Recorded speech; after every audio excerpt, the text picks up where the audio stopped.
না গো, অফিসে প্রমোশনটা অভিজিৎ দা পেয়ে গেছে। আমি নাকি বড়ই চুপচাপ থাকি। তুমি যে আবার প্রমিস করেছিলে ঘুরতে নিয়ে যাবে, ওটা ক্যান্সেল দেন। সারা জীবন এই ভাঙা ঘরেই পড়ে থাকবো। ননসেন্স, ভাগ্যটাই খারাপ আমার। দাদা জল হবে? হাত ধোবো। মাটি ঘুরছিস কেন? ও কিছু না কিছু না, মার্কশিট লোকাচ্ছিস? আসলে ওই কম নম্বর পেয়েছি তো। কত পেয়েছিস? 72।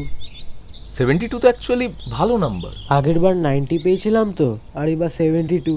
বাড়িতে তুই 72 পেয়েছিস বলে বকবে? আসলে আগের বার 90 পেয়েছিলাম তো, বাবা মা খুব আনন্দ পেয়েছিল। আর এবার 72 ভাববে হয়তো আমি ফাঁকি মেরেছি, টাইমে পড়াশোনা করিনি। আমার ভুল বুঝবে, সেটা আমি চাই না। তুই জানিস আমিও যখন তোর বয়সী ছিলাম, আমিও ভাবতাম সবেতে আমায় ফার্স্ট হতেই হবে, নইলে আমি ফেল। কিন্তু ভুলটা খুব তাড়াতাড়ি ভেঙে গিয়েছিল, জানিস তো। 90 is actually a good number.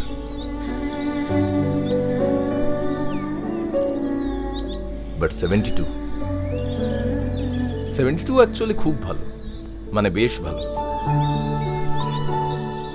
প্রত্যেক দিন কেউ বেস্ট হয় না, but being good, being steady, being you, that's very much important. তাই 72টাও খুব ইম্পর্টেন্ট। মাথায় রাখবি, no one is best every day, not even the best ones. ধর, আর হ্যাঁ, শেষ কথা, আরেকটা জিনিস মাথায় রাখবি, 72 is good enough, and good enough keeps you moving. যা, এবার বাড়ি যা। আচ্ছা, এইগুলো কি তোমার মার্কশিট? অফিসের কাগজ। তুমি নিশ্চয়ই অফিসে খুব ভালো, সবাই তোমার তারিফ করে। না রে, just an average guy. Promotion হয়নি, বসের সঙ্গে ঝামেলা, বাড়িতে টাকা নেই, যাই না, কি করব।